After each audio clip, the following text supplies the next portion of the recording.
85% of AI projects never reach production. And it is not because the models weren't good enough, they're pretty good now, and or the teams weren't smart enough. People are really talented working in this domain. It is because the organizations building them were trying to answer the wrong questions.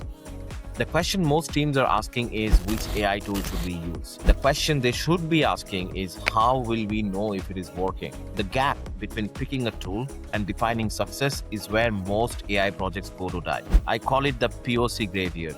And I have seen it happen at organizations with 8-figure data budgets. Today, I want to walk you through a practical framework for auditing your AI readiness. Not your model selection, not your infrastructure spend, your readiness to ship AI to production. Now, before we get into this audit, let's be honest about where most organizations actually sit. There's a lot of content out there about autonomous agents, the agent orchestration, and fully automated workflows. That's real, but it's the top 5% of what's happening. The other 95%, they're still trying to get their first AI use case out of the notebook into something a real user touches. Conway's law, which was originally about software architecture, tells us that organizations build systems that reflect their communication structures. Apply that to AI.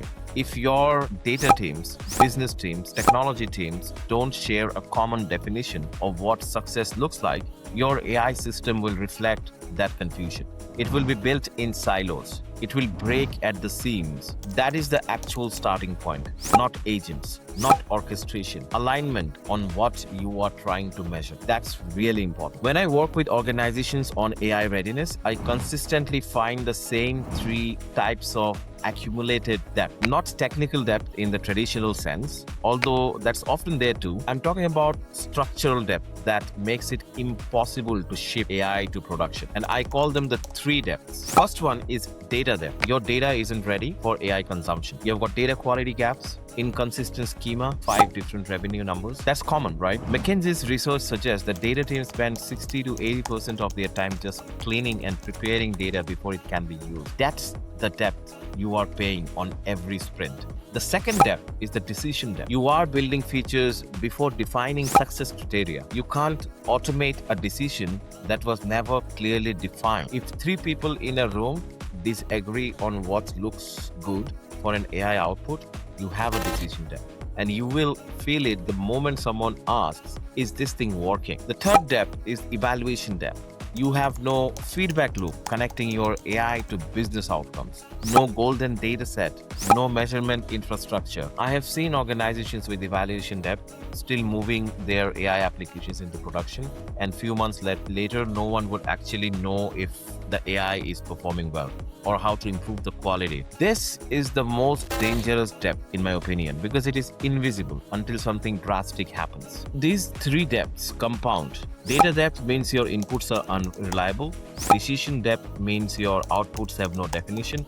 And evaluation depth means you can't detect when either of those things are causing problems. Now let's go deeper on each depth, starting with data. There's a well-cited finding, and it holds up in my experience. It says that roughly 70% of AI failures trace back to data quality issues, not model capability. You can throw the best model in the world at bad data. It will produce confident-sounding wrong answers. And here's the Goodhart's law problem with AI data. The law states when a measure becomes a target, it ceases to be a good measure.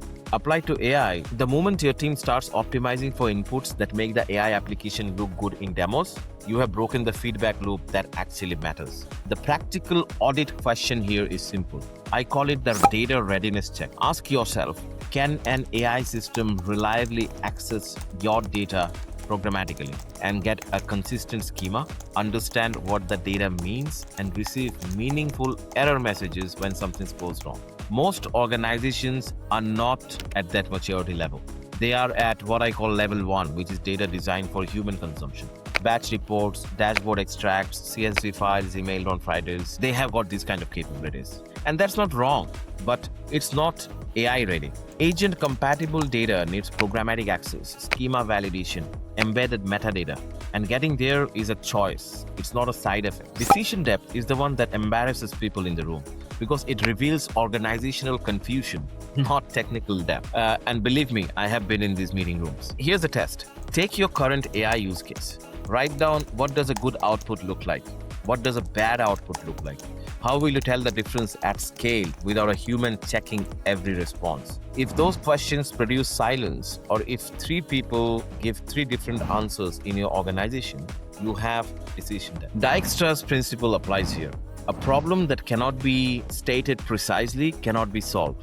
AI doesn't resolve vague problems, it amplifies them.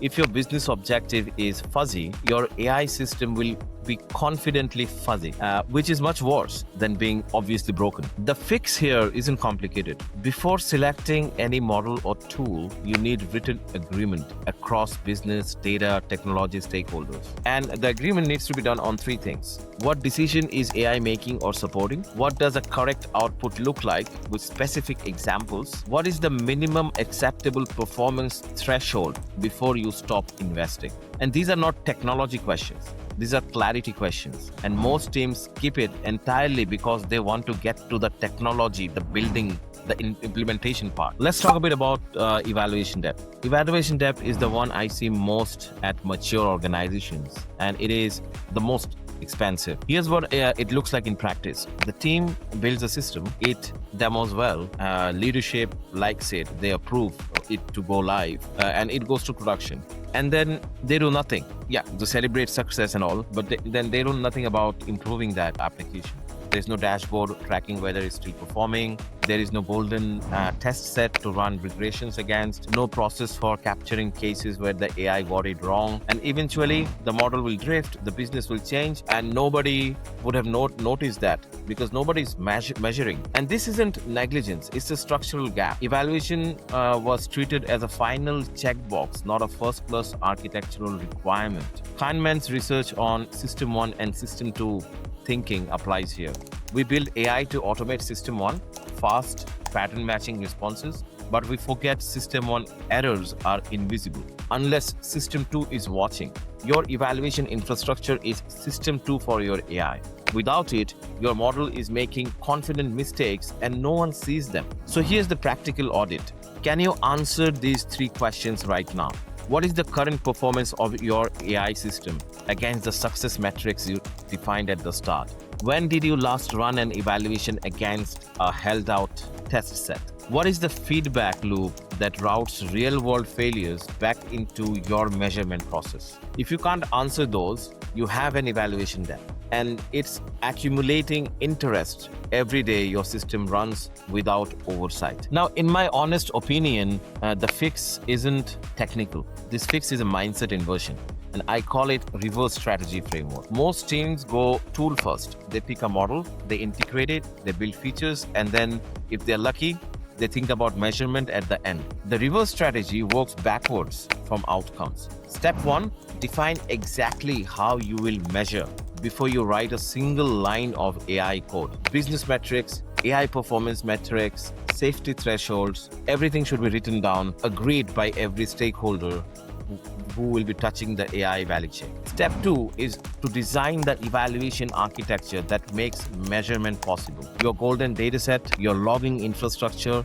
your feedback loops, all of them need to be built. This comes before the model selection. Step 3 is where you pick your tools, and this comes only after you've done step 1 and 2. Model choice is the last decision, not the first. If you want to dive deeper into reverse strategy framework, I've created one video where I just talk about this. This sounds kind of counterintuitive, but consider this. Every AI project that got stuck in POC graveyard made the same mistake. They optimized for impressive demos before they had a definition of production ready. The teams shipping production AI aren't the ones with the biggest model budgets. They are the ones who treat AI like a product with defined success criteria, measurement infrastructure, and the feedback loop from the real world. So here's where to start. Don't ask what AI tool you should use. Ask whether you have paid the 3 depths first. The data depth. Can your AI reliably access clean, consistent, documented data programmatically? Decision depth. Can every stakeholder write down what good looks like in a single sentence? Evaluation depth. Do you have a measurement system that would tell you if your AI stopped working today? If any of these answers is no, that's where the work starts. Not in the model selection, not in the tool selection, not in the technology stack. You see, AI isn't a magic wand. It's a mirror. It reflects every place your organization is vague, inconsistent, or indecisive. The audit I have just walked you through doesn't take months. It takes honest conversations, a few meetings, with clear goals. If you want a full framework, including how to run a data readiness assessment and how to build your first evaluation architecture, drop a comment. Production AI is a choice, and the teams making this choice are the ones who are doing the groundwork first. Thank you very much for watching. I will see you in the next video.